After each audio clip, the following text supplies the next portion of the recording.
तो hello everyone welcome back to a new video. तो देखंतु पिला माने आज रो वीडियो रे हमें तुमरो 8th क्लास हिस्ट्री रो गोटे चैप्टर देखिबा जोटा कि रहउची तुमरो चतुर्थ अध्याय। ओके, ब्रिटिश आर्थिक नीति और भारत रे एहार प्रभाव तार किछि इंपोर्टेंट एमसीक्यू देखिबा जोड़ा कि तुमरो एनएमएस एग्जाम पई भी इंपोर्टेंट रहबो और क्लास 8th एग्जाम पई भी। सो चलंतु स्टार्ट करिया।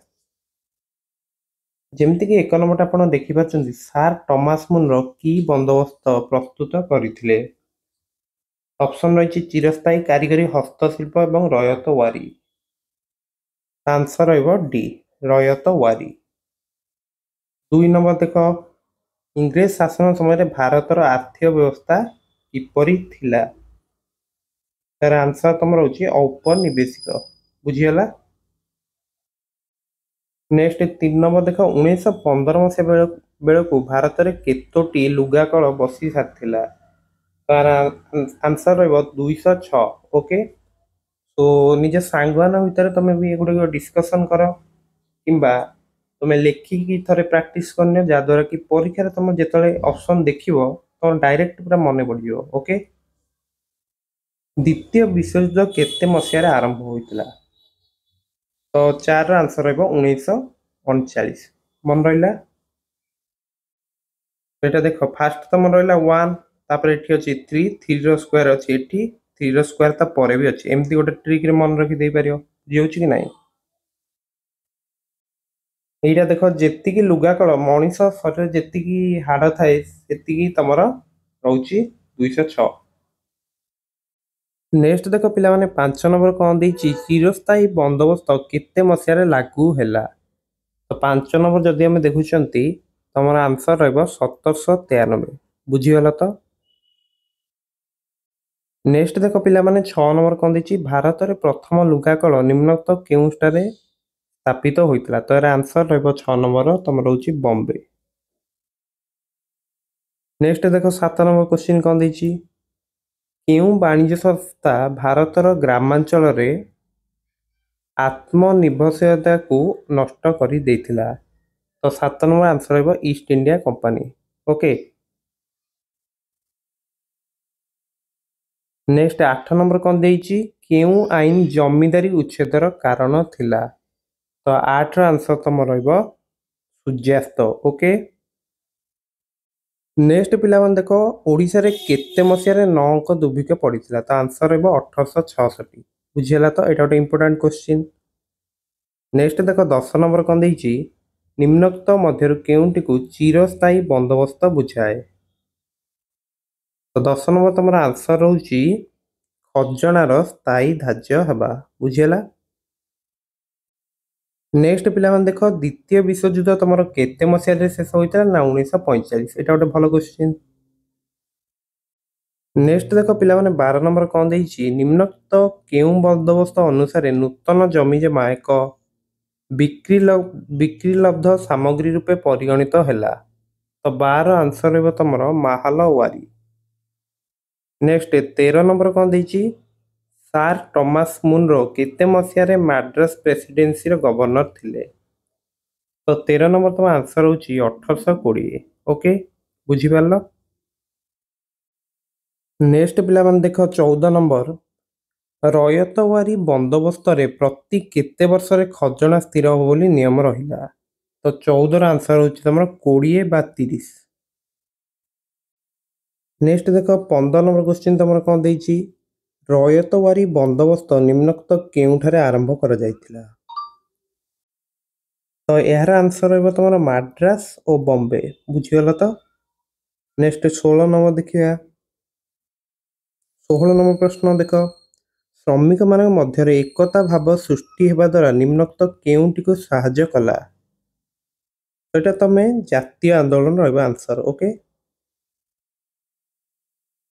7 ନମ୍ବର ଗୋଟେ ଇମ୍ପୋର୍ଟାଣ୍ଟ କ୍ୱେଶ୍ଚିନ୍ ଯେ 9 ଅଙ୍କ ଦୁର୍ଭିକ୍ଷର ମୁଖ୍ୟ କାରଣ ତମର କଣ ଥିଲା? ତ ଏହାର ଆନ୍ସର ରହିବ ଦାରିଦ୍ର୍ୟ। ବୁଝିହେଲା ତ? ନେକ୍ସଟ ଦେଖ ପିଲାମାନେ, 18 ନମ୍ବର କଣ ଦେଇଛି? ଭାରତରେ କିଏ ରୟତୱାରୀ ଜମି ଜମା ବନ୍ଦୋବସ୍ତର ପ୍ରବର୍ତ୍ତକ ଥିଲେ? ତ 18 ଆନ୍ସର ତମର ରହୁଛି ସାର୍ ଟମାସ ମୁନରୋ। ଗୋଟେ ଇମ୍ପୋର୍ଟାଣ୍ଟ କ୍ୱେଶ୍ଚିନ୍, ଏଟା ମନେ ରଖିବ। ଓକେ, 19 ନମ୍ବର ଦେଖ ଭାରତରେ କିଏ ଚିରସ୍ଥାୟୀ ବନ୍ଦୋବସ୍ତ ଲାଗୁ କରିଥିଲେ? ଦେଖ 19ର ଆନ୍ସର ତମର ରହିବ କର୍ଣ୍ଣୱାଲିସ। ଓକେ, ନେକ୍ସଟ ଦେଖ 20 ନମ୍ବର ଚା, କଫି ଓ ନୀଳ ଉଦ୍ୟୋଗ ଗୁଡ଼ିକର ମାଲିକାନା ନିମ୍ନୋକ୍ତ କେଉଁମାନଙ୍କ ହାତରେ ଥିଲା? ତ 20ର ଆନ୍ସର ରହିବ ତମର ୟୁରୋପୀୟ। ବୁଝିହେଉଛି ତ? ନେକ୍ସଟ ପିଲାମାନେ ଦେଖ 21 ନମ୍ବର କଣ ଦେଇଛି, ନିମ୍ନୋକ୍ତ କେତେ ମସିହାରେ ଭାରତରେ ମଧ୍ୟକପା, ଝୋଟ ଓ ପଥର କୋଇଲା କ୍ଷେତ୍ରରେ ଆଧୁନିକ ଶିଳ୍ପାୟନ ଆରମ୍ଭ ହେଲା? ତ 21 ନମ୍ବର ଯଦି ଆମେ ଦେଖୁଛନ୍ତି ତମର ଆନ୍ସର ରହିବ 1950। ବୁଝିଗଲ ତ? ନେକ୍ସଟ ଦେଖ 22 ନମ୍ବର କଣ ଦେଇଛି, ନଅଙ୍କ ଦୁର୍ଭିକ୍ଷରେ ଓଡ଼ିଶାରେ କେତେରୁ ଅଧିକ ଲୋକ ପ୍ରାଣ ହରାଇଥିଲେ? ଗୋଟେ ଇମ୍ପୋର୍ଟାଣ୍ଟ କ୍ୱେଶ୍ଚିନ୍। ତ 22ର ଆନ୍ସର ରହିବ ତମର 10 ଲକ୍ଷ। ବୁଝିହେଲା? ନେକ୍ସଟ ଦେଖ 23 ନମ୍ବର ଦେଖ ଇଂରେଜମାନେ ନିମ୍ନୋକ୍ତ କେଉଁ ଆବଶ୍ୟକତାକୁ ଦୃଷ୍ଟିରେ ରଖି ଜମି ବନ୍ଦୋବସ୍ତ ଆରମ୍ଭ କରିଥିଲେ? ତ 23ର ତମର ଆନ୍ସର ହେଉଛି ଔପନିବେଶିକ। ଏଇଟା ବୁଝିଗଲ? ନେକ୍ସଟ 24 ନମ୍ବର ତମର କଣ ଦେଇଛି ନା, ଇଂଲଣ୍ଡର ଶିଳ୍ପ ବିପ୍ଳବ କେତେ ମସିହାରେ ଆରମ୍ଭ ହୋଇଥିଲା? ତ ଗୋଟେ ଇମ୍ପୋର୍ଟାଣ୍ଟ କ୍ୱେଶ୍ଚିନ୍, କେବେ ଆରମ୍ଭ ହୋଇଥିଲା? 1855। ନେକ୍ସଟ ଦେଖ 25 ନମ୍ବର ଦେଇଛି ଆମକୁ କଣ ନା, ମାହାଲ କାହାକୁ ବୁଝାଏ? ତ 25ର ଆନ୍ସର ହେଉଛି ତମର ଖଜଣା ଜମା କରିବା ସ୍ଥାନ। ବୁଝିହେଲା? ନେକ୍ସଟ ପିଲାମାନେ ଦେଖ 26 ନମ୍ବର କଣ ଦେଇଛି, ନିମ୍ନୋକ୍ତ କେଉଁ ଦ୍ରବ୍ୟଟିର ୟୁରୋପ ବଜାରରେ ଖୁବ୍ ଚାହିଦା ରହିନଥିଲା? ତ 26ର ଆନ୍ସର ତମର ହେଉଛି ଚିନି। ନେକ୍ସଟ 27 ନମ୍ବର କଣ ଦେଇଛି, ଝୋଟକଳ ମୁଖ୍ୟତଃ କେଉଁ ସ୍ଥାନରେ ଗଢ଼ି ଉଠିଥିଲା? ତ 27ର ଆନ୍ସର ତମର ହେଉଛି ରିସ୍ରା। 28 ନମ୍ବର ଦେଖ, କାହାର ପ୍ରଭାବରେ ଲୋକମାନେ ପାରିବାରିକ ହସ୍ତଶିଳ୍ପ ପ୍ରସ୍ତୁତି ସ୍ୱଦେଶୀ ବସ୍ତୁକୁ ନାପସନ୍ଦ କଲେ? ତ 28ର ତମର ଆନ୍ସର ହେଉଛି ପାଶ୍ଚାତ୍ୟ ସଂସ୍କୃତି। ବୁଝିଗଲ ତ? ନେକ୍ସଟ 29 ତମର କଣ ରହୁଛି ନା, ମାହାଲୱାରୀ ବନ୍ଦୋବସ୍ତରେ ଖଜଣା ଆଦାୟ କରିବାର ଦାୟିତ୍ୱ କାହା ଉପରେ ନ୍ୟସ୍ତ ଥିଲା? ତ 29ର ତମର ଆନ୍ସର ହେଉଛି ଗ୍ରାମ ସମାଜ। ବୁଝିହେଲା ତ? ନେକ୍ସଟ 30 ନମ୍ବର ଦେଖ ତମର କଣ ଦେଇଛି, 30 ନମ୍ବର କ୍ୱେଶ୍ଚିନ୍ ପଢ଼, ନିମ୍ନୋକ୍ତ କେଉଁ କାର୍ଯ୍ୟ ପାଇଁ କୃଷକ ଓ କୃଷି ଜମି ମଧ୍ୟରେ ସମ୍ବନ୍ଧ ବଦଳିଗଲା? ତ 30ର ତମର ଆନ୍ସର ହେଉଛି ଜମି ବନ୍ଦୋବସ୍ତ। ବୁଝିହେଲା? ନେକ୍ସଟ 31 ନମ୍ବର କଣ ଦେଲା ନା, ଇଂରେଜ ଶାସକଙ୍କ ପୂର୍ବରୁ ଭାରତରେ କେଉଁମାନେ ଶାସକ ରୂପେ ରହିଥିଲେ? ତ ଏଇଟା ତ ଗୋଟେ ସିମ୍ପଲ କ୍ୱେଶ୍ଚିନ୍ ତମର ରହୁଛି, ମୋଗଲ। ନେକ୍ସଟ ଦେଖ 32, ଭାରତରେ କଫି ଚାଷ ପ୍ରଥମେ କେଉଁ ଅଞ୍ଚଳରେ ଆରମ୍ଭ କରାଯାଇଥିଲା? ତ 32 ତମର ରହୁଛି କଣ ନା, ଦକ୍ଷିଣ ଭାରତ। 33 ଦେଖ, ଇଂରେଜ ଶାସନ ପୂର୍ବରୁ ବାରାଣାସୀ ସହର ନିମ୍ନୋକ୍ତ କେଉଁ ଶିଳ୍ପର ଏକ ମୁଖ୍ୟ କେନ୍ଦ୍ର ଥିଲା? ତ 33 ତମର ରହୁଛି ହସ୍ତଶିଳ୍ପ। ବୁଝିହେଲା? ନେକ୍ସଟ ଦେଖ 34 କଣ ଦେଇଛି, କେବେ ଚିରସ୍ଥାୟୀ ବନ୍ଦୋବସ୍ତ ଲାଗୁ ହେଲା? ତ 34ର ତମ ଆନ୍ସର ରହିବ 1793। ବୁଝିହେଉଛି? ନେକ୍ସଟ 35 କଣ ନା, 1901 ମସିହା ସୁଦ୍ଧା ଭାରତରେ କେତୋଟି ଝୋଟକଳ ଥିଲା? ତ 35 ତମର ରହିବ 36। ବୁଝିହେଲା ତ? ନେକ୍ସଟ ପିଲାମାନେ ଦେଖ 36 ନମ୍ବର କ୍ୱେଶ୍ଚିନ୍ କଣ ଦେଇଛି, 1853 ମସିହାରେ କେଉଁଠାରେ ପ୍ରଥମ ଲୁଗାକଳ ସ୍ଥାପିତ ହେଲା? ତ ଏଇଟା ଗୋଟେ ଇମ୍ପୋର୍ଟାଣ୍ଟ କ୍ୱେଶ୍ଚିନ୍ ତମର ରହିବ, ବମ୍ବେ।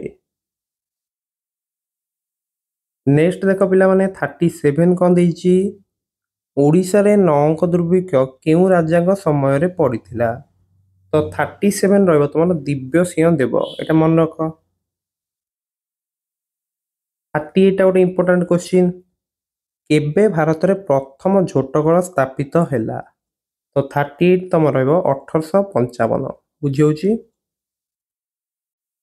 ନେକ୍ସଟ ଦେଖ ପିଲାମାନେ 39 ଆମକୁ କଣ ଦେଇଛି, ଚିରସ୍ଥାୟୀ ବନ୍ଦୋବସ୍ତର ବ୍ୟବସ୍ଥା ଅନୁସାରେ କଣ ଉପରେ ସ୍ଥାୟୀ ଖଜଣା ଧାର୍ଯ୍ୟ ହେଲା?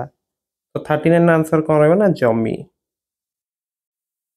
ନେକ୍ସଟ ଦେଖ 40 ନମ୍ବର କଣ ଦେଇଛି, କେଉଁ ଶତାବ୍ଦୀ ପର୍ଯ୍ୟନ୍ତ ହସ୍ତଶିଳ୍ପ ଓ କାରିଗରୀ ପାଇଁ ଭାରତ ବିଶ୍ୱରେ ପ୍ରସିଦ୍ଧି ଲାଭ କରିଥିଲା? ତ तो 40 ର आंसर रहिबो तमरो 18।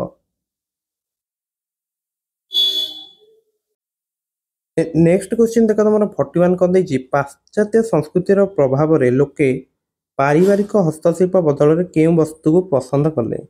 तो 41 तुम आंसर होछि विदेशी। बुझीगल एटा। नेक्स्ट 42 कौन देछि ना श्रमिक मान को बेसी काम करिया पई कम मजूरी जोगु की आंदोलन को खोराक जोगाइथिला। तो 42 रो आंसर है तुम जातीय आंदोलन। बुझीगला तो। नेक्स्ट 43 कौन देछि चा बगीचा मान मुख्यतः केउ अंचल रे रहिथिला। तो एटा गोटे इंपोर्टेंट क्वेश्चन जोटा कि रहछि आसाम और बंगर दार्जिलिंग। ओके मन रखि दियो। सो देख ए गुडिक थिला तमरो ए चैप्टर किछि इंपोर्टेंट क्वेश्चन। तो वीडियो को पॉज करी प्रथमे तमे आंसर टी चिंता करो तापर आंसर टी देखो ताहले तमरो भलो गोटे रिवीजन हे जिवो।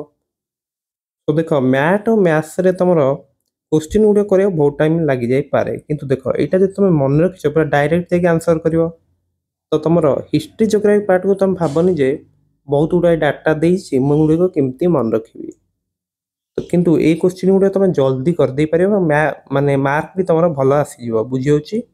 तो सब जिनस लेखिके प्रैक्टिस करो मन रखि दियो। सांग मान सहित भी तुम एगुड़िक सब आलोचना कर माने क्वेश्चन पचार से आंसर कहि पारछंती कि नै देख तो ये आलोचना करके मन रखि दियो। बुझी होछि। तो परवर्ती वीडियो रे हमें यार परवर्ती चैप्टर गुड़िक मध्य देखिबा। ओके सो समस्त को परीक्षा ପାଇଁ बेस्ट ऑफ लक। एवं जेहेतु आपण धैर्य सहकारे वीडियो टी देखिछंती सो थैंक यू।